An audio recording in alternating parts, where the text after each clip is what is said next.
Once again, hello and welcome back to the channel. This is DevDotLog signing in, and in today's video I'm doing a pretty basic video. I'm just gonna be basically going through my desktop setup. So a couple of you guys have been asking me to do this kind of video so you can kind of see the tech that I have here. Hopefully you're not going to be hearing any background noise. I am using the camera's microphone to record this, so I guess also the audio might not be as good as I want it to be. So this is actually a Cooler Master MS110 keyboard. It's a very nice looking keyboard. As you can see, it has those RGB lighting on it, so they're actually programmable. You can mess around with the colors a bit in terms of how fast they move, which direction they move, that kind of stuff. It's actually not a full-fledged mechanical keyboard, but for the moment I guess I'm just leaving it as it is. I'm not really too bothered by that. With that keyboard as well, it's the mouse that comes along with it. The mouse is also fully programmable. Gives me around I think 400 to 3200 DPIs. So when I got this, it came as a set, so I got both the keyboard and the mouse. Okay, there we go. Yeah, so I can mess around with the colors on that as well. Which is also like a very nice mouse compared to the one I had before. This one is a bit more heavier, not a lot more, but yeah, slightly heavier than the mouse I was using before. So the monitor that you see here is actually a gaming monitor. I got this back in the day when I had a PS4 Pro. So this is actually a Dell 24-inch 144 Hz gaming monitor. Like I said, I got this specifically for gaming when I was gaming back in the day, so I hardly game that much anymore. It just sort of stayed, and usually when I'm not using something like that, I usually like to sell it or give it away. But because this is the only monitor I have at the moment, I'm just keeping that. And apart from that, I do game every once in a while on my PC, so I guess it's still okay. There's this little thing I have right there. So this little thing is actually an audio interface, of which I used back in the day when I used to record and make beats. So this was one of the things I bought essentially to help me out with that. Alongside with it, I bought the monitor speakers. So let me start off with the interface. So the audio interface, as you can see, it's a PreSonus audio box USB 96. So it allows me to have two inputs right over here. One input is for, I don't know if you guys can see that. So one input is for the mic and the other input is for an instrument, like for instance maybe a guitar or a piano or something like that. Anything that has an XLR input, which is this cable here, and the socket type that you see over there. It's not really clear, but yeah. So the XLR cable that you see runs all the way here to the boom arm that I use for attaching my microphone. I got that XLR cable running through to the mic. So this is one of the cheapest mic that you can get. It's a hybrid C1, and it actually came out with the pop filter it's not actually the pop filter, it's more like a muffler, or it blocks out when there's a lot of air or a breeze coming through, stuff like that, I guess. So yeah, that came with the mic. And essentially I wanted to get like a Blue Yeti, but because I already had this audio interface over there, I didn't see a need for me to get that, because I could just attach the XLR cable to the mic and I would be ready to go. So in terms of the speaker monitors, they are also attached to the very same audio interface. They are attached to the audio face from the back here. So this is a left and right cable. These cables are attached to both monitors, the right monitor and the left monitor. So these monitors are PreSonus 5-inch monitor speakers. So these monitors, like I said, I also got back in the day when I used to make beats and record music and all that stuff. I still make use of them today because, you know, I still like listening to other people's music and, you know, international music, and they just bring out the quality in terms of the audio output. And for those that don't know the difference between normal speakers and these kind of speakers, well, it's simply that when you buy like your hi-fi systems and you know, your usual speaker systems, they actually tend to add a bit more in terms of the audio frequency. So you would find that if you buy, like for instance, a Sony system, it would add a bit more bass to the sound that it outputs for you. With these monitor speakers, you don't get that at all. It gives you a flat sound. Yeah, I think I'm blabbering on that. So yeah.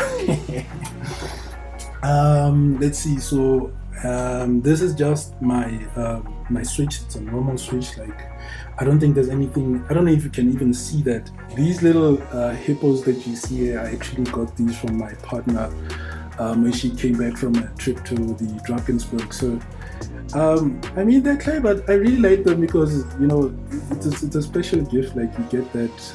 You don't just find these anywhere. I haven't seen anyone make stuff like this with clay since I was a kid. So yeah, these are pretty cool, and that's why I kind of have them sitting over there. And then comes my PC, my actual PC. It's not really, you know, like a very high-powered PC or anything like that. It's just a normal PC. Inside there, I do have a Tough Gaming Plus Z3. Oh my goodness, yeah, Z370 board. So it's a overclockable board that I'm using in there. And for the CPU, I have an i5-8400, which is a 6-core CPU. I mean, it's not really the fastest CPU that you can get, but, you know, it's a very good CPU in terms of the task that I perform on the PC. And it's really good at multitasking as well. So I do game also on this PC from time to time. So inside there also I do have 16 gigs of RAM. So those are DDR4 DIMMs. The RAM is at 24 Hertz, and like I said, it's 16 gig RAMs, and it's Crucial Ballistic sticks. I wanted to actually open up this thing so you guys can actually see what I'm talking about. Okay, let me focus in on that for a bit. Yeah, as you can see, they don't have any RGB lightings, as well as the CPU fan. It's the stock fan. So I want to get something special for that, but I don't see the need unless if I'm really pushing this thing. So I kind of left it like that for the time being. And then I got some Game Gear's 120mm fans. They also have some programmable RGBs in there. So I have 5 of these. So there is 3, actually there is 2 fans here in the front that intake air into the tower, and then there's one more that also intakes air into the tower, and then the other 2, they are outtake fans.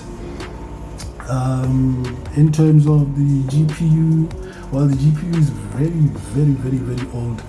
I think I got this back when I was still in varsity. So it's actually an AMD R9 280 3 gig gaming GPU. So it's pretty old. Like I said, I do play games on that from time to time, but I hardly ever reach 60 frames per second when I'm playing Warzone.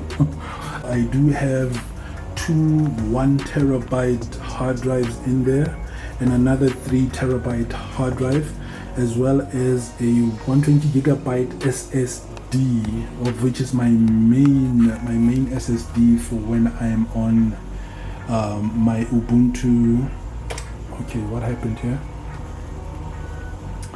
Okay, it was just nothing. So on my Ubuntu partition. So yeah, I have a dual boot setup on here. So there is Ubuntu here that I mainly use when I am doing some programming and learning some other things in relation to programming. And then The Windows, I mainly just have it for when I'm gaming Warzone, so that's about the main reason I have that dual boot system. I hardly ever use Windows. Ubuntu is essentially my main operating system where I do almost everything. On the other side, I have my MacBook Air. Of course, this is the M1 version. So I got this when it came out back in late 2020, I think, or early 2021. And mainly the goal when I got this was so I can actually, learn how to program iOS devices. I think I'm getting okay with that, but there's a lot on my table from time to time, so I don't always push that as much as I'm pushing OCP these days. And yeah, that's about the main reason why I got this laptop.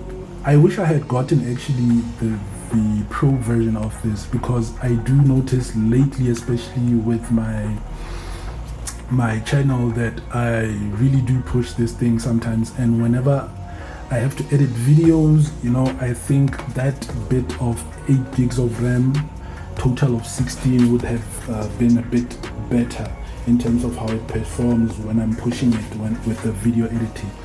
Yeah, with the adapter, there's really not much for me to say. So I think I could have gotten also a better one, but when I got the laptop, I essentially just went for this, because like I said, I was just looking to learn how to program iOS devices. So that's why I got that. So okay, this is just my phone as well.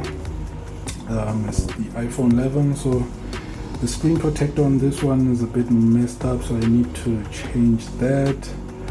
There's nothing I can say about that. So this is actually the HP, which is my work laptop.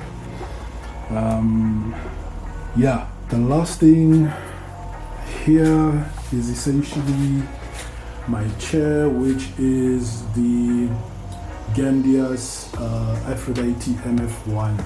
It's a pretty comfortable gaming chair, I have to say. I mean, I sit on this thing the entire day and I don't feel a bit uncomfortable at all. I mean, it's a very good chair. I actually wanted to get one from Cooler Master, which looked a bit more comfortable compared to this one, but yeah, for some reason I just couldn't resist this one, so I got that one. But yeah, I think that's about the entire video. So if you like it, give it a thumbs up, and if you're new here, do subscribe. There is some pretty cool content that you will catch on my channel, especially if you're interested in the world of software development. And yeah, that's it from me. This is DevDotLog signing off. Peace.